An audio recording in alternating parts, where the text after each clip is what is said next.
Welcome to anatomy पगलू।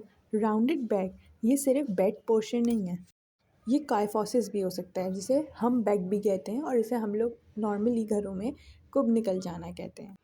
अब ये होता क्या है, इसमें क्या होता है कि जो हमारी अपर स्पाइन होती है जो थोरेसिक होती है उसमें एक्सेसिव कर्व आ जाता है, काइफोटिक कर्व। ये जैसे पिक्चर में हमें काइफोस थोरेसिक में कर्व सा नज़र आ रहा है। ये कर्व मतलब काइफोसिस तो होता ही है, नॉर्मली हमारे कर्वेचर काइफोसिस होता है थोरेसिक का, बट इसमें हाइपर काइफोसिस हो जाता है, कर्व बढ़ जाता है।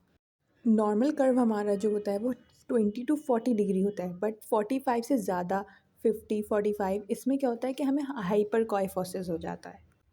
फिर कुछ इस तरह से हमारी जो है ना स्पाइन की ओरिएंटेशन होती है। इसके कॉजेज़ में आ जाता है सबसे पहले पुअर पोस्चर। जैसे स्टूडेंट्स होते हैं वो अपनी किताबें नीचे रख के, मतलब अपनी आई लेवल से नीचे रख के, स्टडी टेबल पे नहीं कहीं सोफ़े पे वगैरह पे झुक के बैठ रहे हो, उसकी वजह से काइफोटिक हो सकती है हमारी स्पाइन। इसके अलावा मोस्ट कॉमन भी ज़्यादातर ये होता है। इसके अलावा ऑस्टियोपोरोसिस भी हो सकता है, वो एज के रिलेटेड होता है, बोन्स हमारी वीक होना शुरू हो जाती हैं, उससे काइफोसिस हो सकता है पर।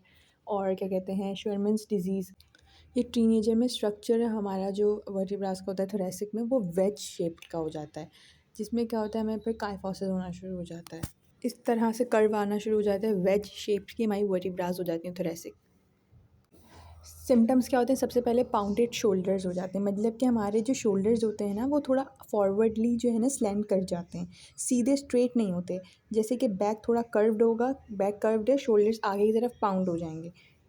पोस्चर कुछ इस तरह से हो जाता है, इसे हम मॉम पोस्चर भी कहते हैं, जो कि ज़्यादातर मदर्स में कॉमन होता है।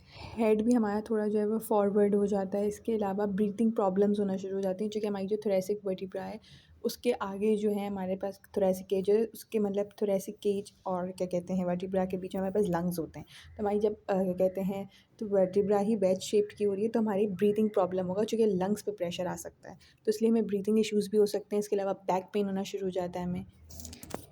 ट्रीटमेंट इसका सबसे पहले आ जाता है पोस्चर करेक्शन। मुँह फ़ोन यूज़ कर रहे होते हैं लोग, जो है वो मुँह नीचे रख के यूज़ करते हैं, जिससे भी हमारी स्ट्रेट नहीं रहती बैक। तो हमेशा फ़ोन को आई लेवल पे रखो ताकि पोस्चर करेक्ट रहे, स्ट्रेट रहे हमारी बैक। या फिर कोई भी काम कर रहे हो टेबल पे करो ताकि जो है स्ट्रेट रहे बैक को। कोशिश ये हो कि पोस्चर हमारा करेक्ट। बैक एक्सरसाइज़ करो, अगर हो भी गया है काइफोसिस तो बैक एक्सरसाइज़ करो, जिससे हमारी थोरेसिक की मोबिलिटी बढ़े, थोरेसिक कर्व में ना जाए। नॉर्मली ये तो 15 to 10 मिनट्स रोज़ एक्सरसाइज़ करो। इसके अलावा टीनेजर्स में अगर हो भी जाता है तो ब्रेसिंग हो जाती है, जिससे ये फिर भी क्या कहते हैं रिकवर हो सकता है। और लेकिन अगर सीवियर है तो फिर सर्जरी होती है। अपने पोस्चर को इग्नोर नहीं करो, क्योंकि तुम्हारी स्पाइन पूरी बॉडी को सपोर्ट कर रही होती है। अगर तुम्हें ये मेरी वीडियो पसंद आई है तो इसे लाइक शेयर कमेंट सब्सक्राइब करना। मिलते हैं नेक्स्ट वीडियो में। Thank you.